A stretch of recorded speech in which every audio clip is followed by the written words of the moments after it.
looking at bankruptcy. You might be looking at divorce. You might be looking at being laid off of a job. You might be looking at trying to find another job at an age at which you never thought you would have to look for employment again.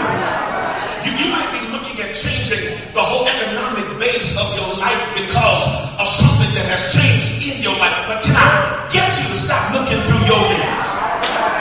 Can I get you to look through the eyes of God? And whenever you get to that place where you can't see clear for yourself, would you go and tell God, let me see what you see? Now, if you're looking for a good place to shout, that was a good place to shout. I see some stuff that's messing me up. I see some stuff that's blowing me away. I see some stuff I don't understand. So before I get scared, can I take off my glasses and put on yours? I know you don't wear glasses, but if you got something that you look through, would you let me look through what you look through? Because I believe if I can just see what you see, my faith will increase. If I see what you see, I can sleep at night. If I see what you see, then I'll stop losing my hair. If I see what you see, I'll stop having panic attacks. If I can see what you see, then my life is going to change for the better instead of the worse. Lord, let me see what you see. I made a touch about telling you need to look again. Look through God's eyes. Stop looking through your eyes. Stop looking through your glasses and look through the eyes. I gotta get out there. I told you about perspective. But there's something else you got to see. There's a promise in this passage. You still got your Bibles open? Now don't you leave me by myself. Don't go to verse 12. Go to verse 13. And when you get to verse 13, watch this. And Elijah said unto her, fear not, fear not, fear not. Time out. That's your word. Fear not. I don't know what you're going through. Fear not. You haven't felt me yet. I sense in the Holy Ghost somebody in here is dealing with something. Fear not. I have no idea what you're dealing with economically, financially, but I can tell you it says, fear not. I don't know what you're going through relationally. I'm just a preacher from Mississippi, but now I do have a prophetic view, and I can tell you while I don't know what you're going through, I know somebody in here is going through. And you may be disguising what you're going through because you don't want nobody else to know it. But can I tell you, they're not going to talk about you because everybody's going through something. There was a time when folk would talk about you, and folks still talk about folk. Don't get me wrong, because you know folks still gossip, so that didn't stop. But here's what I'm saying. I'm saying folk don't have time to be consumed with your life because they're too busy going through stuff themselves. Have we got anything y'all in here?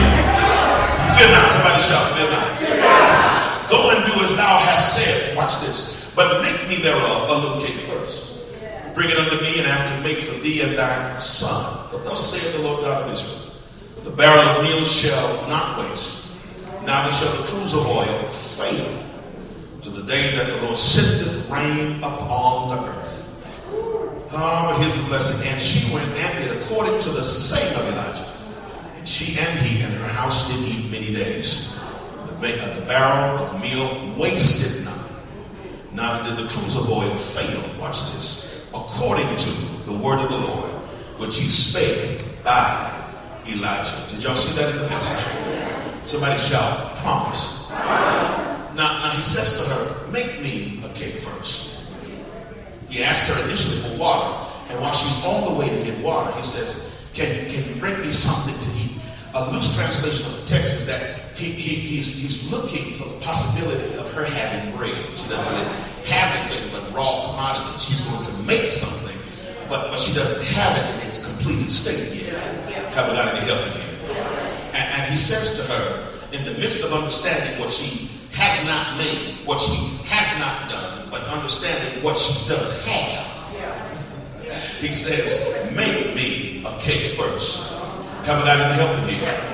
And as soon as he says to her, make me a cake, he hands to her a prophetic promise. Are y'all hearing me here? He hands her a prophetic promise. He literally deals with what she has.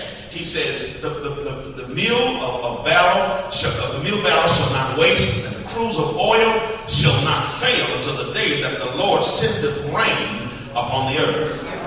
Now I want to tell you something. In this promise is prosperity all wrapped up. And you got to see this, because if we're going to talk about prosperity, she doesn't have, and he's not trying to give her money. He's not trying to give her wealth. In fact, when you read this passage, there's no place mentioned where he gives her a check. He doesn't hand her cash. That's not what happens. When you keep on reading in the passage, he doesn't try to give her property, but he has yet given her a promise. If you can be obedient, my sister, to what I've asked you to do, then here is what you can expect from God. I am saying it prophetically, says Elijah, but even though I am stating it, God is the one who will complete it and bring it to pass.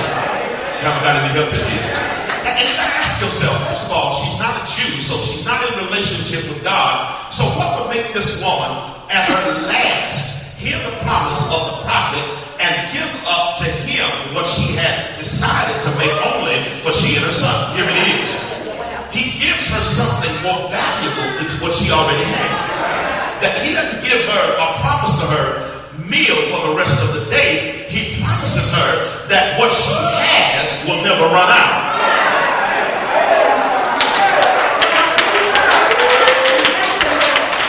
Y'all are hearing me.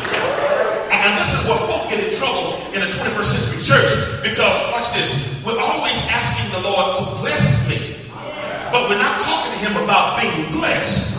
And there is a difference between receiving a blessing but living a blessed life. See, being blessed means you pay my bill, but living a blessed life means I live in a position where I don't ever have to get to that place where I don't have enough. And see, some